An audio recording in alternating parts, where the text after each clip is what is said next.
С помощью этого компресса я убрала хрипы у своей 3-летней дочери, моей старшей, за 2 ночи.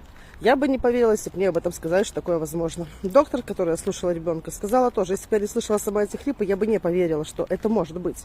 И вы, скорее всего, не поверите. Но слушайте, берите на вооружение, очень действенный способ. Кому советовала, все оставались довольны. Противопоказание температура, естественно. И может быть один из компонентов просто аллергеном. Нужен нам мед и водка, что есть практически у каждого дома.